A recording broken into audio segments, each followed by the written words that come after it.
Welcome to Hot Gals Podcast. Today we're going to talk about hot flashes and some natural remedies that we can try along with non-hormone prescription medications as well. As you can see, I'm no spring chicken. I've been through the hot flashes, and we're not talking about quick 10 seconds of heat. We're talking really over a minute of drenching heat and night sweats and sweats that can disrupt your life. And for a lot of women, it's nothing and they sail through it. And for others, it's a hot flash every hour on the hour and can disrupt their lives, both at work as well as their home life. So, yeah, let's get into it. So one of my first questions today is there anything that someone can do to control their hot flashes? yeah, we've talked about the fact that as we go through this transition, that you yourselves can figure out what the triggers are. For some people, it's spicy foods. For other women, it's more or less the stresses of every day.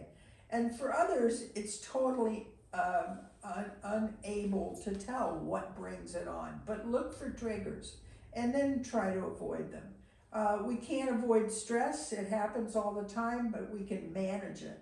And I think that's key to this whole process of menopause and the transition from perimenopause to menopause. We need to handle and control our symptoms, and we start by doing things ourselves that can reduce that particular stressor. Yeah, and one of my questions is, I imagine that a lot of the women are maybe reluctant or don't even know to seek treatment for this. Is there maybe a ratio of women who are going to physicians to try to help make this time a little bit easier? Yeah, sure. A lot of women avoid asking their physicians for help. They're more likely, we all use Google and we look for the internet for answers. On the other hand, the internet doesn't know you. The internet doesn't really know your concerns or your daily life. So it's critical that you ask your physicians or providers the questions you need to ask to be able to get a handle on this. 30% of the women that do ask their physicians, however, less than 10% get a treatment. Mm-hmm. So part of asking is also being very clear which symptoms are the most important and try and target them. Mm. Yeah, again, like part of, like we say always, part of why we do this is getting people to advocate and ask the questions and just taking that first step. So let's see. Let's talk more about herbs and vitamins and soy. So one of the things that most of us realize is that estrogen levels go down. That's the key to menopause. The hormones are changing and the hormones are dropping off as we get older and as we reach menopause. In perimenopause, they're kind of vacillating, and that's why it's so uncertain. And we're gonna have a whole segment on perimenopause, because unlike menopause, which is just now getting attention, perimenopause is the forgotten part of the transition. And again, women are going through it between the ages of 40 and 50 when menopause finally occurs, and we drop off our estrogens. But during that perimenopause period, everything is vacillating. So it's a difficult period, and it deserves a whole podcast about it. So what about soy?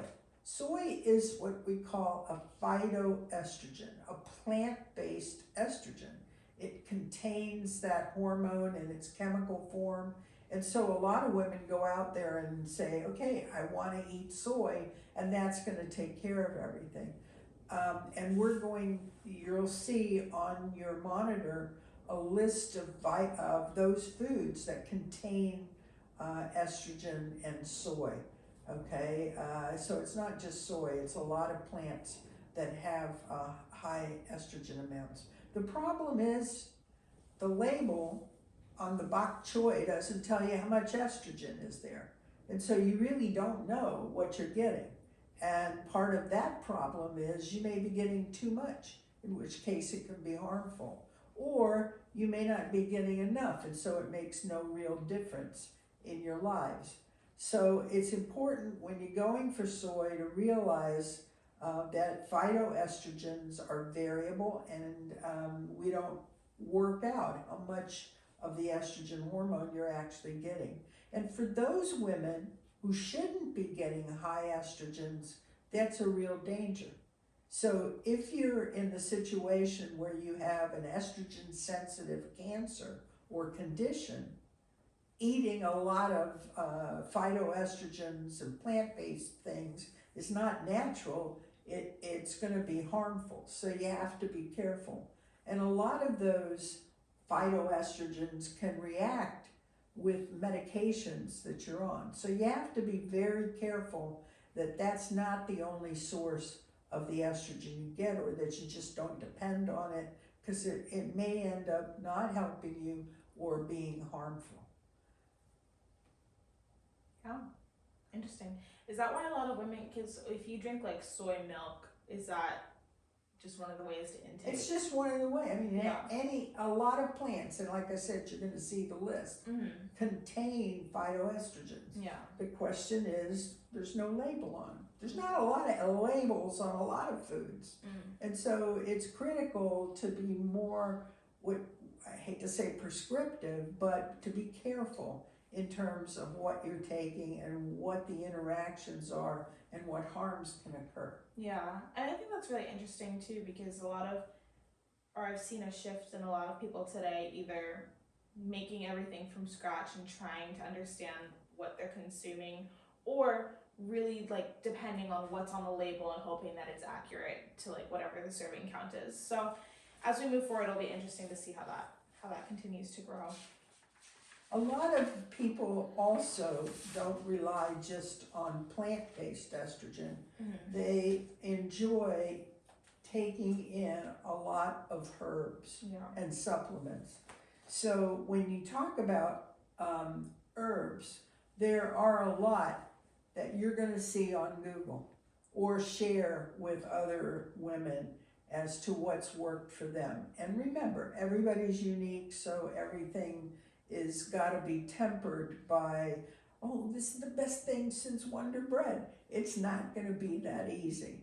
So there are a lot of herbs out there, and we have a list, and you'll see the common ones that are used. And whether you want to just rely on herbs because you are a natural person and you believe in all that, remember that they too can have an effect, which is an interaction with other medications or cause other problems health-wise that could be harmful to you. So even though they might be the best thing since Wonder Bread, they can also be poisons. And some of the ones that are commonly used are on this list that we will share with you. Everything from red clover to ginseng, and both American and Asian ginseng. But again, how much is on that bottle that you're buying, other than the price, which is pretty high? It is important to realize it may not be effective, or it may be too much. So I want to encourage you to use the natural products because they do work, all right? And but be careful. And I can't tell you, which product is better than the other. You have to just read the labels and be very careful in terms of the amount you're taking in and what the side effects are. Can you tell me if there are any like major myths for things that people might be intaking? I think the major myth is that somebody else tells you it worked for them. That's a myth. Okay, you've got to go online. You've got to look at the medication or the natural herb that's being touted, and you've got to also know your medication list and see if there's any drug-drug interactions. You can always ask your pharmacist if there's interactions. They're very helpful. They have a book that compounds all the information, and so they can tell you, yeah, you can take black cohosh, but it interacts with something. Okay, and then there's one particular herb that's actually been banned in America, although it's still being used in Europe, and that's St. John's wort. A couple of years ago, it was the number one supplement that people were using, and it causes so many interactions with other medications, common medications, that it was sort of banned, and there's a lot of side effects related to it. So that's one I would try and stay away from. Can you list a common medication that it had affected? Well, one of the things it does is prolong bleeding. So it can sometimes, if you're on an anticoagulant, it might affect that particular medication that you're on. Yeah, So I think that's another point is, remember, every different region is going to have different rules. So just doing your research, talking with your healthcare provider, and making sure what you're taking is safe and healthy for you. So the other thing I want to mention are vitamins. And we tend to think vitamins are more controlled, if you will, than the herbs that you buy, or the teas that are the green teas and so forth.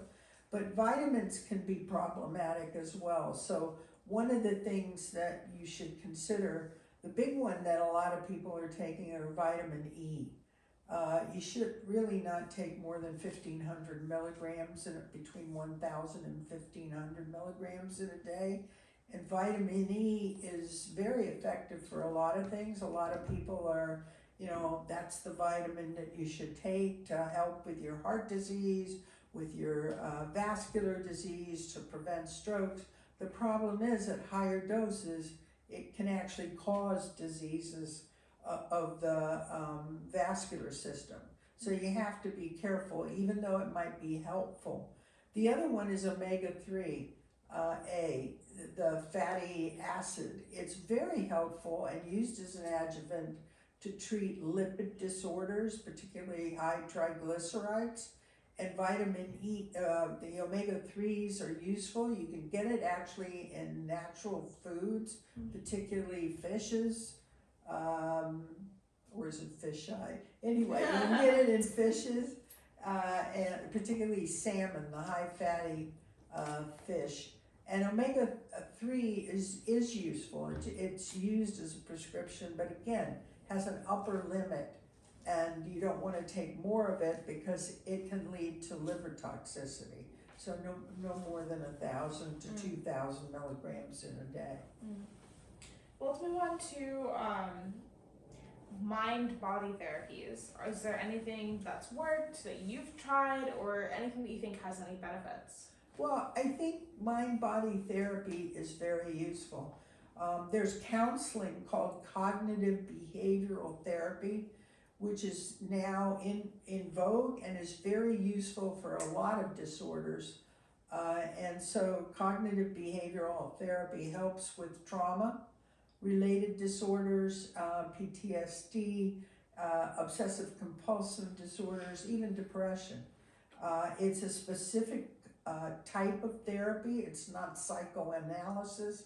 It's best delivered by people who are trained in doing it, and it brings up the things that are stressors or adverse memories and helps you deal with them in a positive way. So cognitive behavioral therapy for hot flashes has actually been shown in research studies to reduce the incidence and the duration of the hot flash. Wow, so it's like...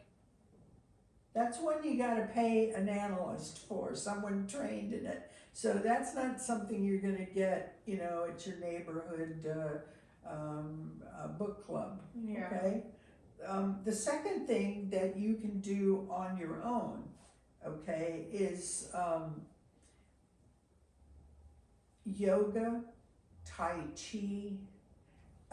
They have both been shown to reduce the triggers of hot flashes and can be a significant way to manage the hot flash as it occurs. Please, not hot yoga, okay? Yeah, no hot yoga. Yeah, or Pilates has not been studied, but yoga and Tai Chi have been shown to be useful. Things like magnetic bracelets, exercise, and other kinds of stress reducers have not been shown to be as effective. So you've got to be careful, and again, do your research. Yeah. So what about prescription therapies? Have there Okay. any that have been? So if you've tried these, and there are apps that will help you to do the stress reduction. Let me just comment why it works. Stress reduction reduces the hormones that we call fight or flight, catecholamines, and they contribute to the triggers of hot flashes. They don't actually work on the brain to cause the hot flash, but they reduce the trigger for the mechanism for the development of the hot flash and the night sweats. So controlling your catecholamines actually helps. They've also been shown to decrease inflammation. And inflammation is an undercurrent for a lot of problems we have as women. So it's critical that you start to get control over that. Non-prescription medication are useful, and a lot of women ask their physician for what they can do short of using hormones. And these are non-hormonal, so you don't have to think about the effect of the hormones.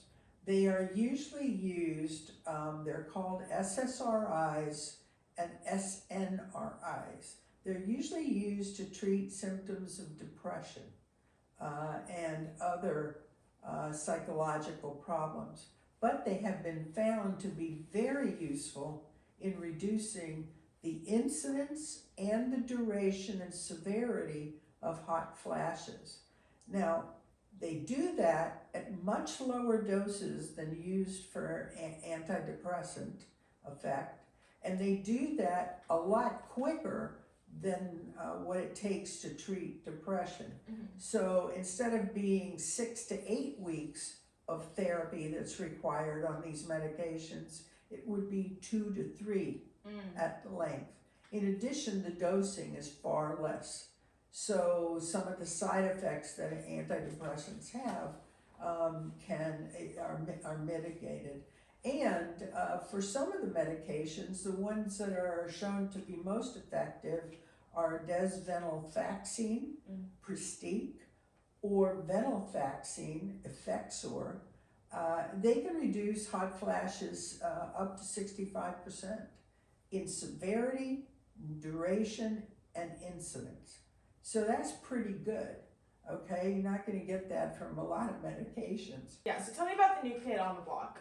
Okay, so thank goodness there's been a lot of research lately to try to improve women's health. And the more we advocate, the more there will be. Think about it. There are how many products for men and their health that have come out, especially erectile dysfunction. But for women, they just let us endure the hot flashes for years now. So it's critical to realize that the more we advocate, the more we demand. And I think the pharmaceutical companies are also waking up because we are a huge consumer of health products, probably number one compared to men. So the recent research, and we're talking in the last couple of years, less than 5, they've determined the cause of hot flashes, or at least one cause of hot flash, and that is that there are things in our brain which were receptive to estrogens, and they were called candy neurons. No pun intended. They were KNDY, candy neurons that sit on particular cells in the brain. And when estrogen was there, those candy neurons were not that many, and they functioned normally. But when estrogen drops off, the candy neurons suddenly go wild, and they become more numerous, more active, and they release hormones that go up to the brain, and those chemicals stimulate the brain's thermal region. And the thermal region now says, gee, I'm not at the same temperature that I should be, and so I want to warm up. And that's how the hot flash is born. The more candy receptors, the more chemicals released, the more that part of the brain called the hypothalamus kicks in to create hot flashes. And so what the scientists discovered was a way of blocking the number of candy neurons and the function of those candy neurons. And by blocking them with a particular chemical, they were able to reset the thermoregulatory center of the brain to back to normal. So the particular chemical they found is called fezolinetant. You don't have to memorize that, short for Victoza. And it is extremely effective in reducing the incidence, the number, the duration, and the severity of hot flashes, up to 80%. So how about hormone replacement theory? Are women undertreated for their symptoms? Absolutely. We said that only 30% ask their physician, and only 10% of them get treated. Which is And unimaginable, yeah. most doctors and women have looked at hormone replacement as poison. And it's very simple. In the 1990s, it was, the fountain of youth, and everybody was using it. Then a study came out, and it became a poison in everybody's mind. It is now coming out as useful, not as dangerous, not as toxic, and we're going to devote a whole podcast on talking about hormones, their effect, the risks, the benefits, and how you can assess the ways by which hormones are delivered. Because we now have newer hormones, lower doses, and different ways of delivering it. Everything from a pill to a vaginal pill to an IUD to a transdermal patch. So a whole segment of our podcast will be spent on talking about that. Yeah. I also want to mention two things. Since you all are looking at Google and trying to get the answers for yourselves, hopefully our podcast will develop some of the answers for you. There are two particularly safe areas to go for when you do Google, and that is the Menopause Society, previously called the North American Menopause Society. Their website gives you everything that you ever wanted to know regarding menopause, its effects, its treatments, its outcomes. And the other one is what's called My Men Pro Plan. And we'll put the website on for you to do. The My Men Pro Plan, you can actually go on that, put in there the symptoms that you have concerns about, and they have multiple symptoms, and you can put up to 6, and read about them. Read about how to treat them, what's the cause, and what's the outcome. So those are two sites that are safe. Beautiful. Yeah, well, thank you again for joining us on Hot Gals Podcast. Remember, if you have any questions, feel free to send us a DM, leave us a comment. We look forward to having you again.